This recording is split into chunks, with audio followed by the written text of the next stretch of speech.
I learned Yeah. if you put it between him and just so it remain there standing. No. It's a matter of just. Yeah,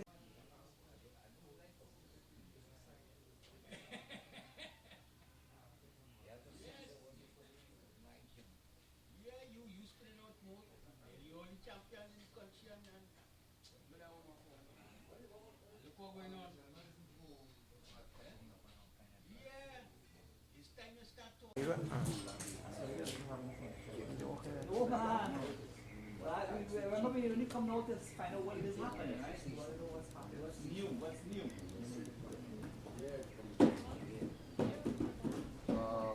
So where are you all from?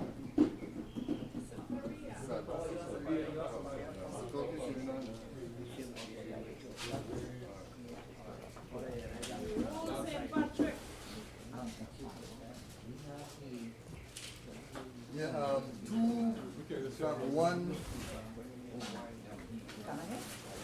What happened is that they got tied up the drum. Yeah.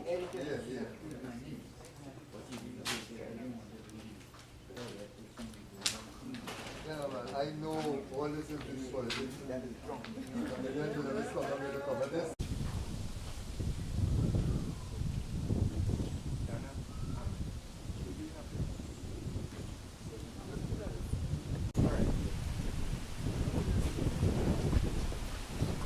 So at least you get the ambience in the back.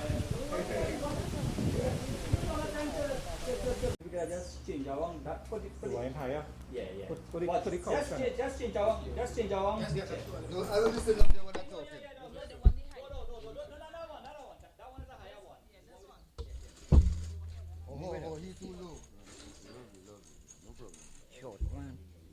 Oh, try to help. I want a little look over here, you know what I mean? I hear you, my brother. You see, look how much better here. Right, I shall.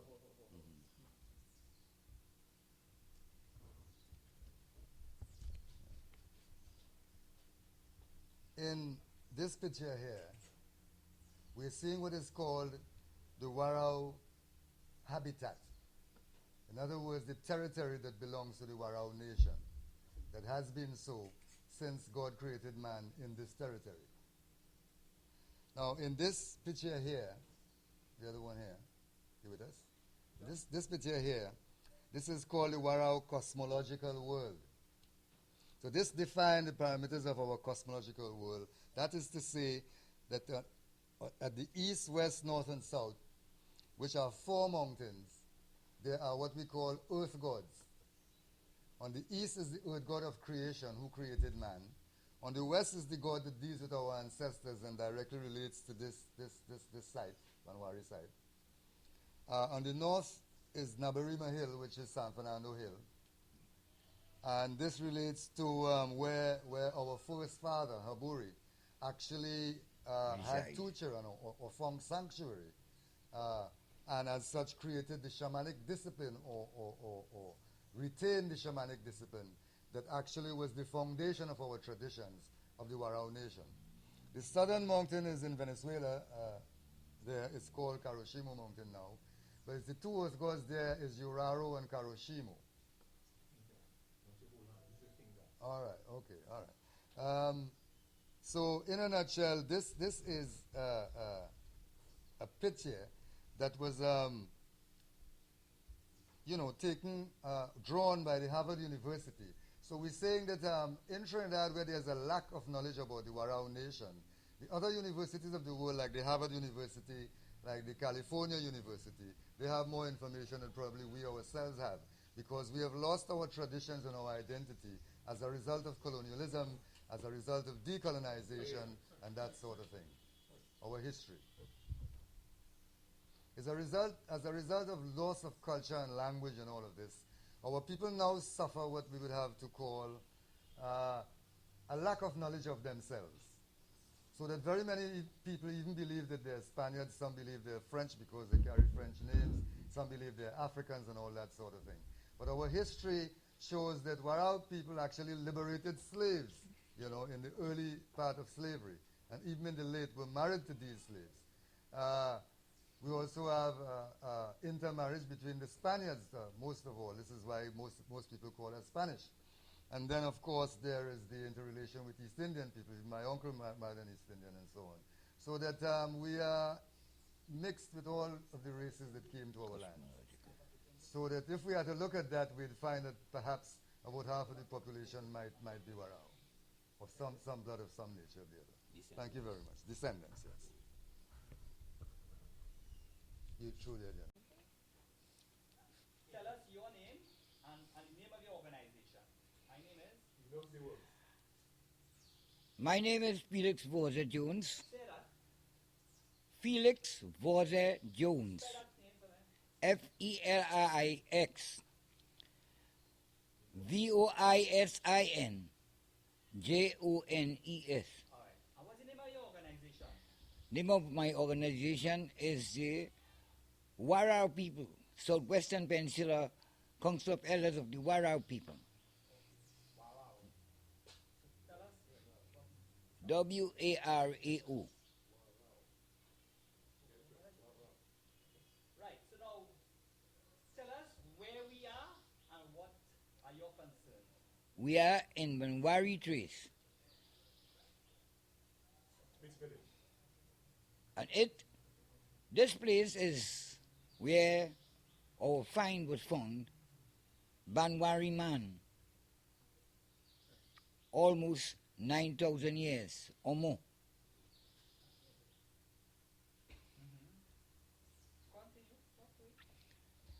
It is our custom that we give permission to speak for the Warao people. Everybody does not have that authority to speak. Only the spokesman for the Warao people. I now give consent to Mr. Rabina Shah, who is the spokesman for the entire Warao people.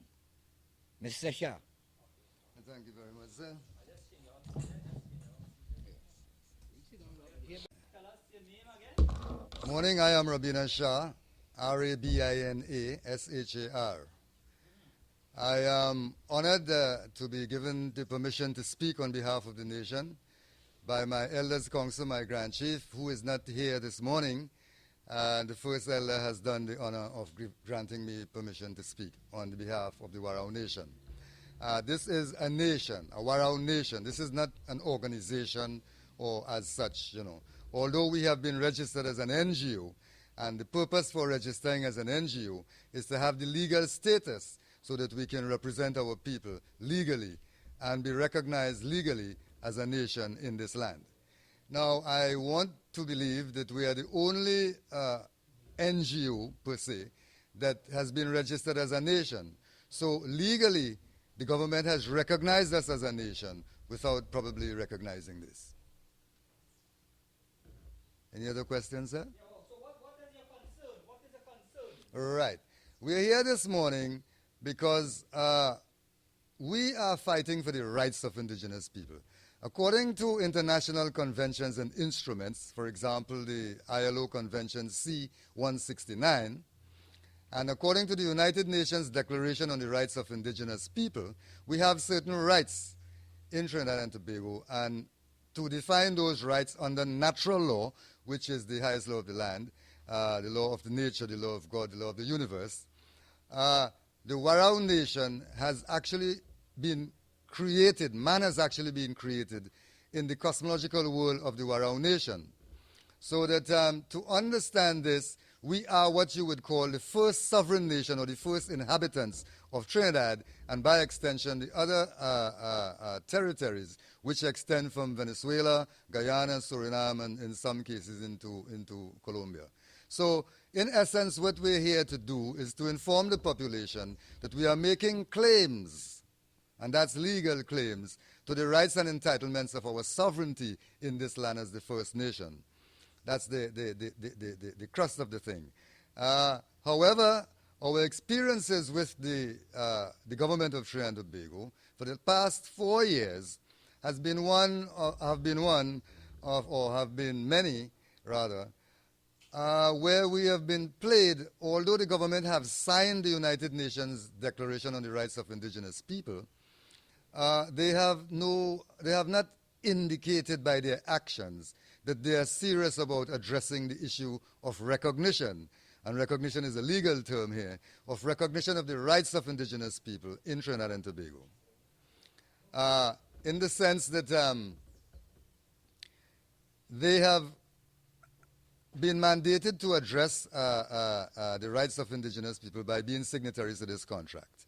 And as we may know, an agreement, when one signs an agreement, it becomes a contract. So that the United Nations Declaration on the Rights of Indigenous People is indeed a contract. And the government is mandated to, or obligated to fulfill the terms and conditions of this contract. However, the government is ducking this, so to speak, by saying that, look, this is not a law of Trinidad and Tobago. So they are hiding behind the Constitution of Trinidad and Tobago, behind the laws of Trinidad and Tobago, which give them power over Trinidad and Tobago, and as such are denying the indigenous people their rights on the ground of natural law, on the ground of international law, by wasting our time and not addressing the issues effectively or seriously at all. Sir?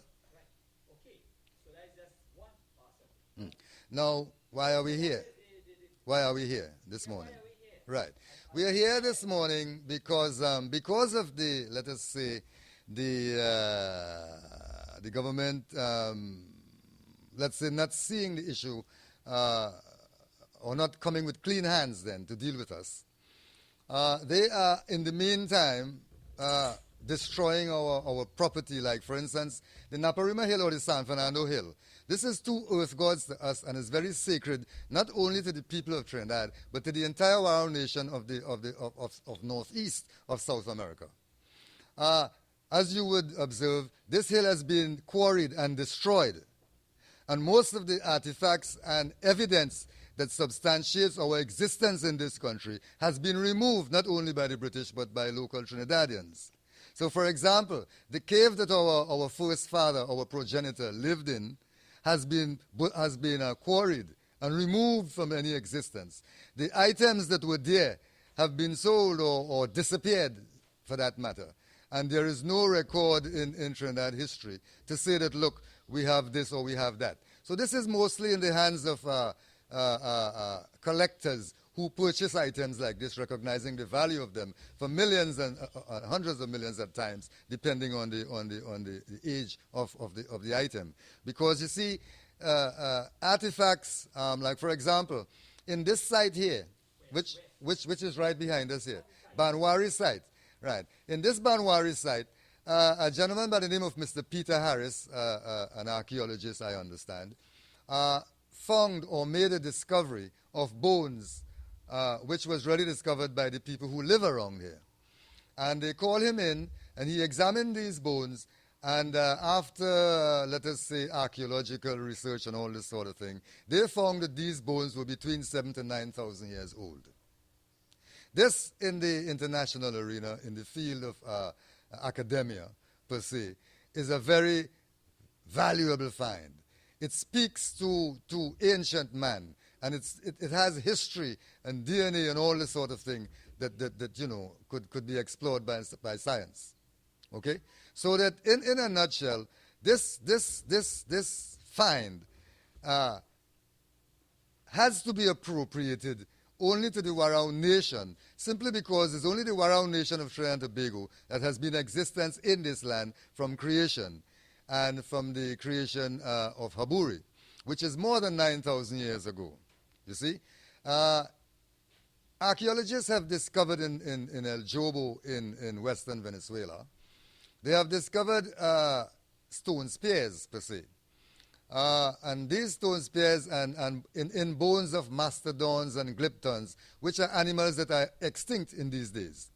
So what I'm trying to say here is that there is proof by archaeologists, for example, Mr. Irving Rouse, who is a renowned archaeologist. And after putting these things under carbon test, it was discovered that man was existing in Venezuela, western Venezuela and Jobo, since the 16,000 BC. This is indeed a serious find, one of the oldest in the Western Hemisphere. Now, he indicated that along the northern coast, the northern eastern coast of Venezuela in particular, and Trinidad was once a part of Venezuela just about 5,000 years ago. The land was not separated by water. So that the concept of different countries like Venezuela and Guyana and this sort of thing came about when the Europeans actually arrived in the West Indies, as they call it, or in South America. And this actually began the process of destruction of indigenous people. The destruction of indigenous people took many forms, and I have certain evidence here which I would like to put to the population of Trinidad, because you see, Trinidad is not appraised of their history.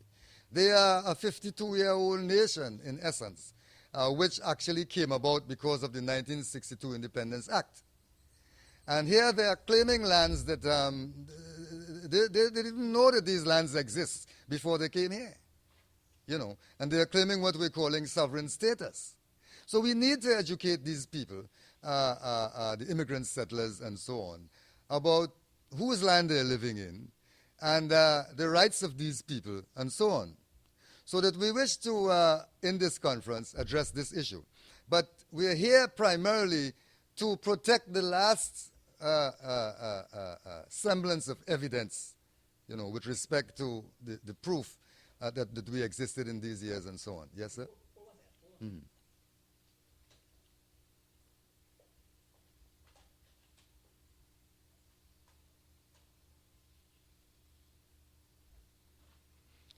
I would ask you to permit me, dear.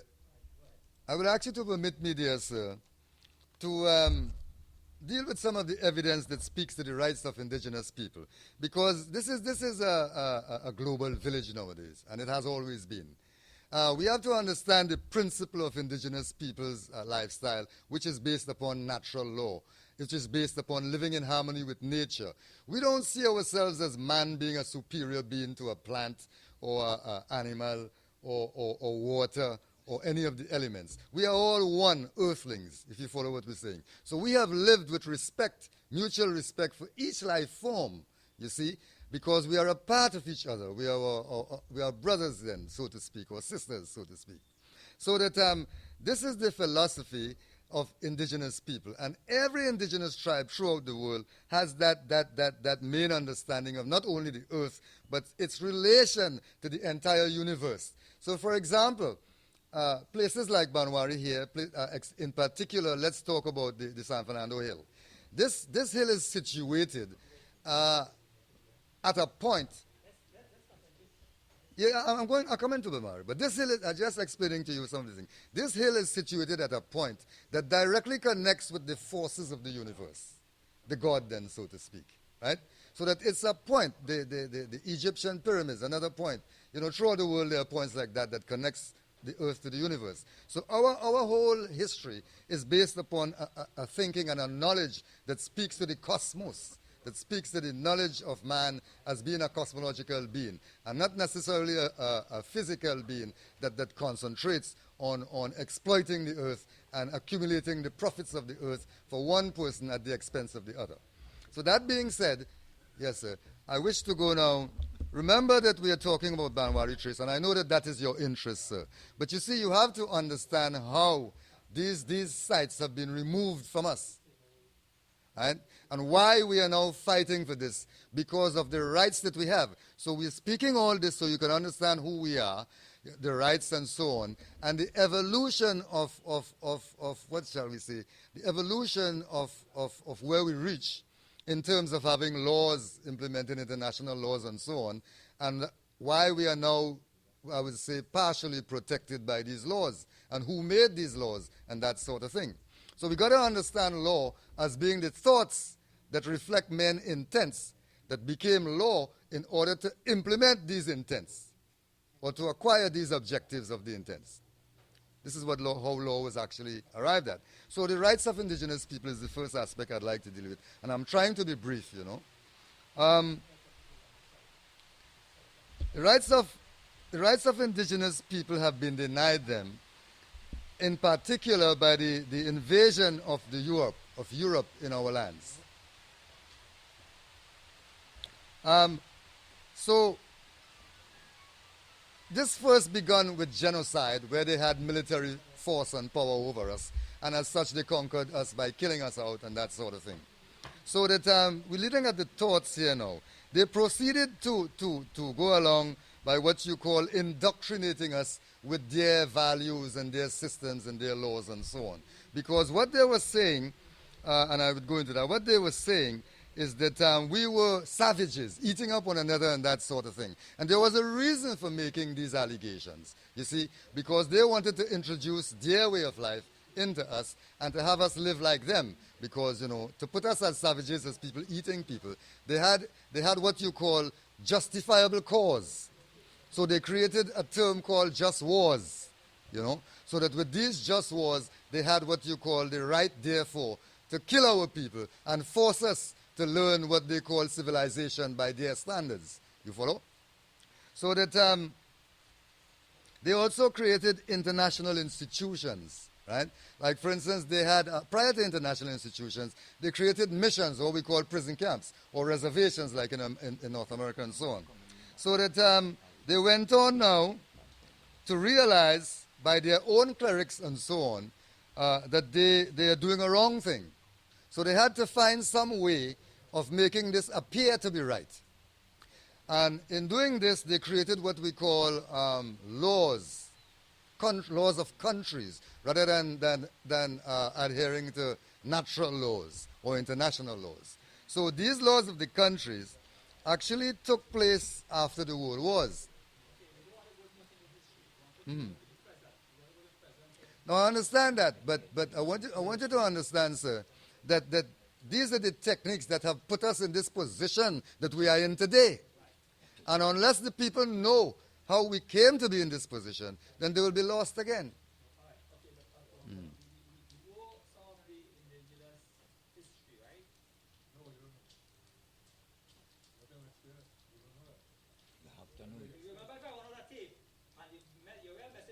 Yeah. All right. Okay. So I understand the situation here, sir, right? I understand the situation here. So let me put the case forward so that you wouldn't run out of tape with regards to the case, right? And if you wish to come back for another interview on the history and that kind of thing, we deal with that thereafter.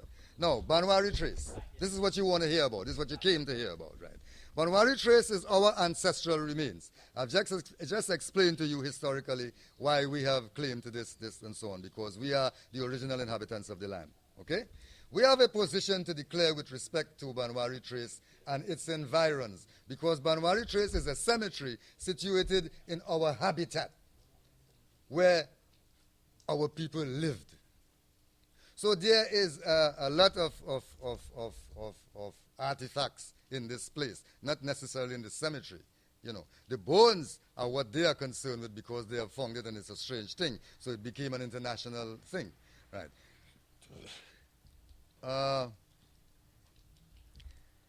We have a situation in Trinidad where one indigenous group is really being represented, which is the Santa Rosa First Peoples, as they're now calling themselves. So that groups like us, which is the Warao Nation, have been more or less sidelined and kept out of the limelight because I have to say it appears as if the government interest somehow synchronizes with the other interests, the other indigenous group interests, which more or less amongst the grants and that kind of thing. But we're not dealing with that right now. Yeah. So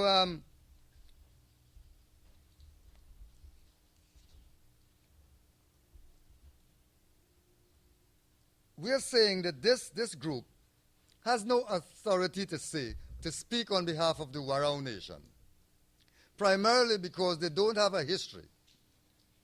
Our history speaks of 3,000 years ago, the Lukunos or the Arawaks actually came into our territory. They fought with us for lands and so on, and we learned to live together after that by treaties.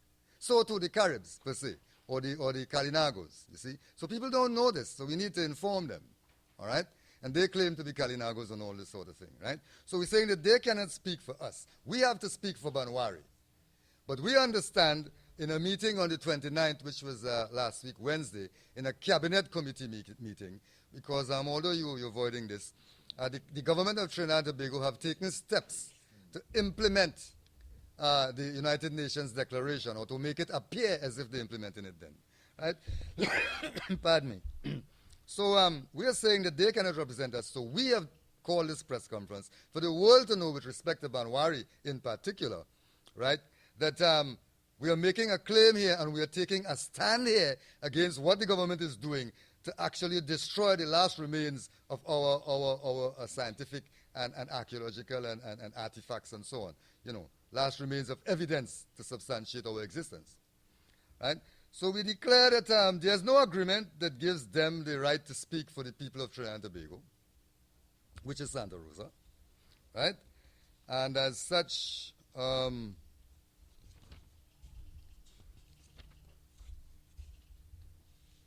there is no, we have to speak for as the owners then of this place.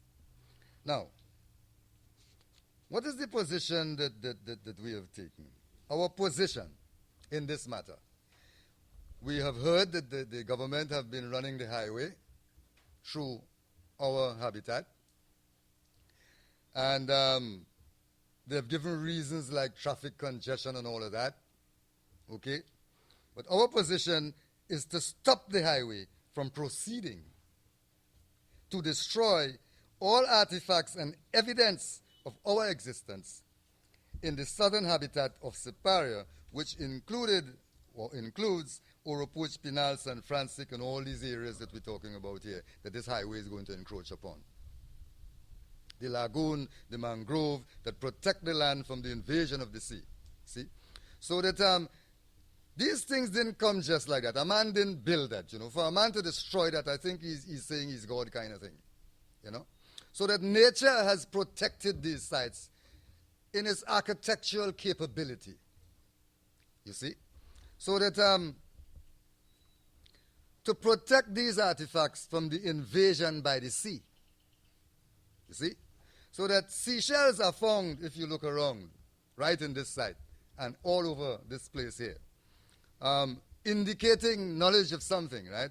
But instead of spending knowledge, instead of spending money to own this knowledge and to make money from it out of intellectual property or working with us or allowing us to do that, the government is running a highway through that to do other things. But anyhow, the government is stated that they're not running the highway through this site. okay, so the government specifically borrowing less than an acre of land where they found a bone, right, and declare, well, that site should be protected and not the rest. This is what you're telling me. So they're saying that we're not interfering with that, so you have no quarrel with us. So you see, you don't understand this. The government is claiming our lands and claiming that they have the authority to do what they want to do with it on behalf of the people of Trinidad and Tobago, who came here just 500 years ago. But you didn't allow me to go through that, but that's all right. I understand your position here. Now, nature has protected this treasure of scientific evidence that can shed light on the origin of man, for example, in South America, according to our oral history. Billions of dollars of historical treasure is buried in this territory. A history we have revealed to the immigrant societies and one or two television programs and to the government and so on. Now, they have already destroyed evidence of the Haburi myth, which is part of our oral history dealing with how man was created. That I refer to Naparima Hill again, which you don't want to hear about. All right. So the thing is there, sir, one has already been destroyed, and now they're attempting to destroy the things around the other. So, now they intend to totally destroy the evidence that remains in the name of building some road and then telling us that it's not affecting all really. But this is misinformation that they're misinforming the public with. Okay, now, we ask them to stop now this highway. The forces of nature shall retaliate to violations against nature, especially when these violations are done with impunity and gross disrespect of a history that their origin did not create and have no right to now completely destroy in the name of their greed or whatever intent they have, and temporary unnatural power for 5 years over the sovereignty of the Warao Nation. Now, this is a scientific travesty. And only on Wednesday, the chief of ARIMA indicated to us, by waiving the letter, not giving us the right to read it, that the scientific community in the world wants to know what is our position in this matter. This is why we call the press conference, sir. So, the world cannot allow this travesty or this destruction of our oldest find in South America. And evidence of the oldest civilization in the Western history cannot be allowed to be trampled upon by any nation, whether they be indigenous nations or whether they be immigrant settlers who came to our nation. Now, South America must stand against this worst crime in human history, and it's continuing over 500 years. So it's a continuous process. This amounts to a crime equal to the destruction of the ancient pyramids of Egypt. You are from East Indian descendancy, sir. Couldn't the Indians appreciate? You think that immigrant settlers could go to India and destroy Simbonat Kailash Pati, the mountain which represents the abode of Lord Shiva, the god of their world? So this amounts to a crime like that. This is something that causing world wars, if you understand what I'm saying. Right? And they're doing this to us and hiding behind some smoke screen of economic development for the country and all this sort of thing. But I'm not going into that there just yet, sir. Now, Ife in Africa, northwest or south, more central Africa. This is the mountain where the gods came down from the heavens to the earth. You think that people could go into Africa and destroy Ife? You're destroying the religion that we know commonly as Shango. And this is more than total disrespect, man. This is bad mind. This is wickedness. Right? In the name of what? Developing Trinidad and Tobago? Trinidad and Tobago is just 52 years. Trinidad and Tobago doesn't exist in reality. And you stop us from proving why. But that's all right. Now, these shrines were visited. I'm talking about shrines like here. This is a shrine also. Naparima Hill and Banwari have been visited.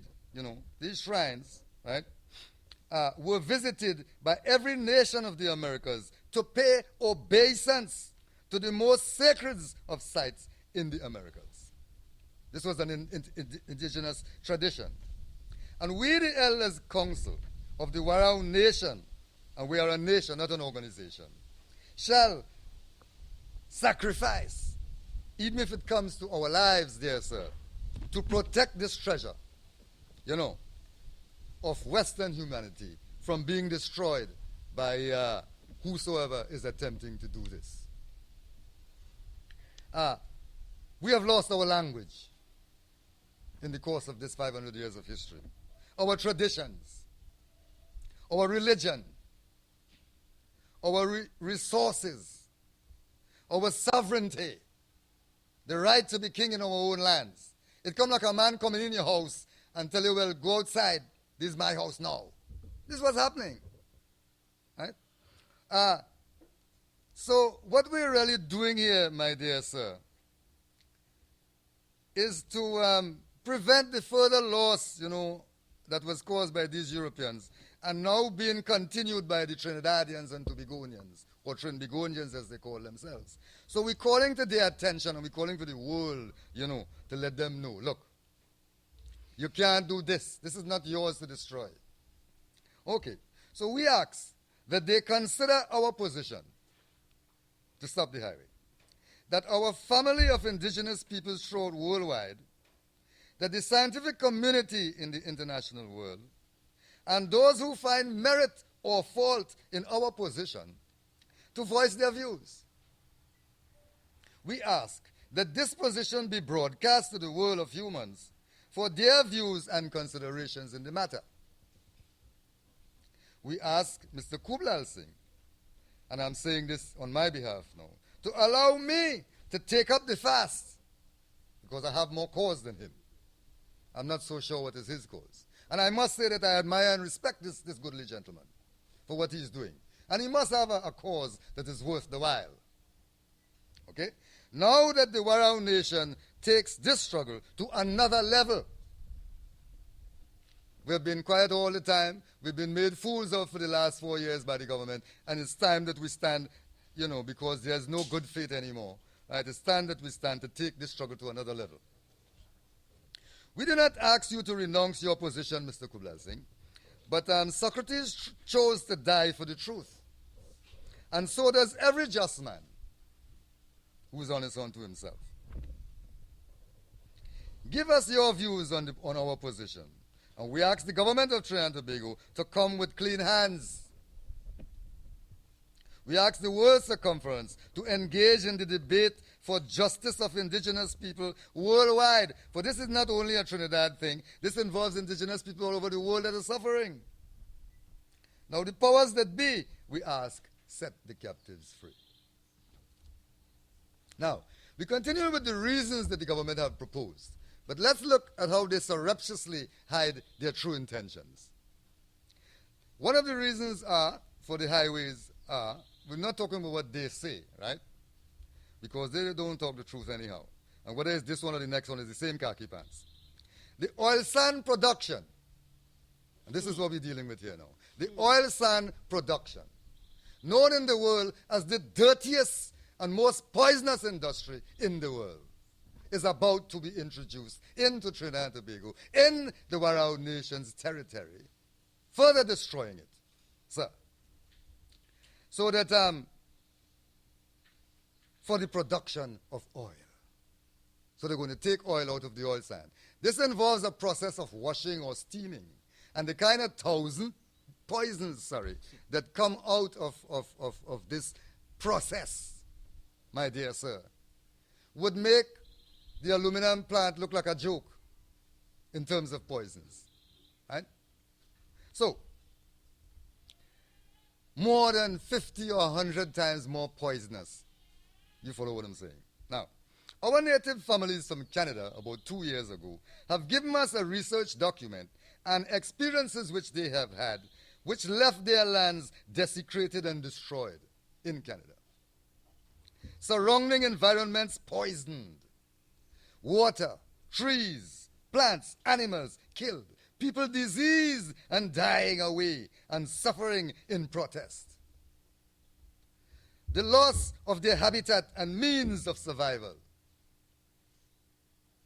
which the Canadian government, in acting upon, chose to sell the company to a Chinese company for $15 billion. So instead of addressing the problems that concern their people, because they're saying they're a government, and it's the same thing all over the world, sir. No difference, relinquishing their responsibility for compensation and protection of indigenous people whose lands they took away from them. Forgive me, I'm trying to find out where I am here. Yeah, they have displace these people and tell them, well, look, all right, the land poison here. Let me cry you somewhere else. So what was our homeland for all these thousands of years? We're going to put you somewhere else, right? Now, the Southwestern Peninsula is about 25% almost of Trinidad and Tobago, or 20%, right? So we have a place to displace people if this kind of poison business take this place, And if that hit the rivers and that kind of thing, the whole of the peninsula here, people have to run from here. But yet this government is continuing with this program. This year, bringing you up to date, I saw on the television that the BP chairman, or whoever he is, I think the managing director, indicated to the public of Trinidad and Tobago that a pilot project in Mayaro area of one oil sand well has already been drilled. So the thing start. BP get permission. Big profits and tax revenue is what the chairman highlighted.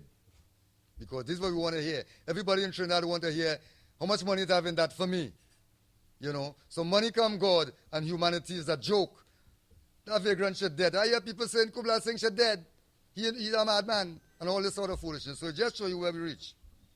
Yeah. Now, if oil sand is washed or steamed underground, and this well is being drilled underground, in time, its poisons will surface. So what they're doing is hiding the poisons underground if they're washing it underground. And they're talking about drilling wells, not taking the sand and washing it. So they had to be washing it down there if they expect to get oil from it. I mean, a little common sense. I ain't no archaeologist and thing. But common sense make book and science, you follow. The toxin levels is more than 50 times, well, I mentioned that already, than an ruminant plant. Now, this impending danger threatens our very existence as a Warao nation, you know, and shall add to damages done by past and existing oil exploration and production. When mountains of oil sand are leveled to sea level, dear sir, the sea is being welcomed to consume the remaining arable lands that exist in our territory. This is our land of origin. This is all we know. And the land know we. We can't seek refugee status in Canada or anywhere else because this is what we know. We and the land are one. With oil prices dropping, renewable energy growing, and your government financing these sort of projects, you know, what future lies for our generations out of this? Is temporary wealth enough to rehabilitate or pay to fix the damages perceived in this matter? Consider, I ask, Banwari, the minister there, we're dealing to the other issue. So Banwari is saying that the government have decided to bring people from China and all over the place on the side of this highway to open factories and technological this and that and sort of thing. But to make money in Trinidad again, using our resources. Okay? So that they will bring money and so we will get jobs and all this kind of thing. You know. And at the Hilton Hotel last year, he promised me and took my number and all of that he would give indigenous people an opportunity to speak with the planners so that our voice and our opinion will be represented in terms of consultation. Well, I know what that was, and up to now, he ain't contact me. He ain't seen me at all. No action. They plan to invite foreigners to buy the southwestern peninsula, sir. So sooner or later, all this land go sell, and we ain't have no place to live. We have to get somewhere in the sea in a boat, to a raft. In order to set up these factories and these technologies. Now, I ask the population and the government, why can't the population develop the arable lands in this place? What do you say? The Trinidadians have no skill? You're boasting how much education system you give them and all this kind of thing. And they can't develop their own country?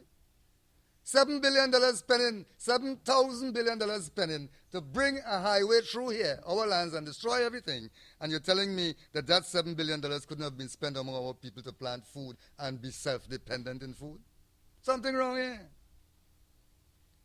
So, I'm also asking, why can't, and this is the issue before us here, the Warao Nation be allowed to reclaim our ancestral habitat and develop the land traditionally as our ancestors did thousands of years ago in creating a pristine, I repeat, pristine environment without technology. We didn't have technology in them days.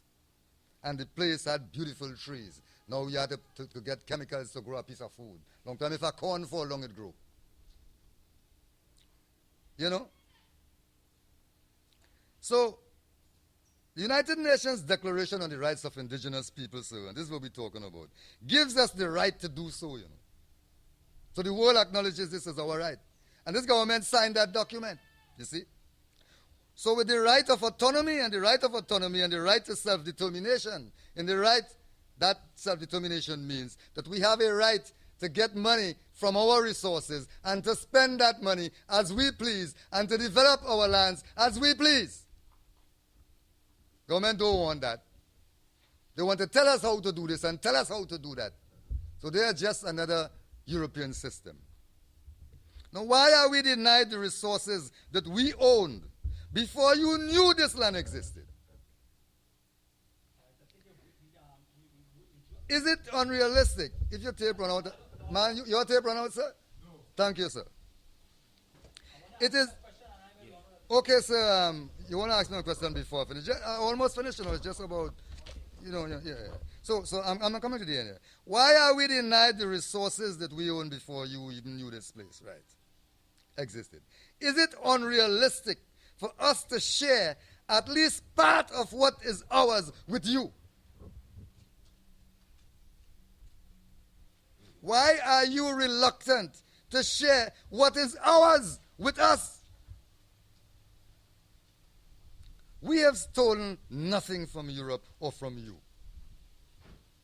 Can you say the same for yourself? Our actions shape our character, dear sir. And characters don't sell in stores. Our thoughts instruct our actions. We need to purify our thoughts to define pure actions.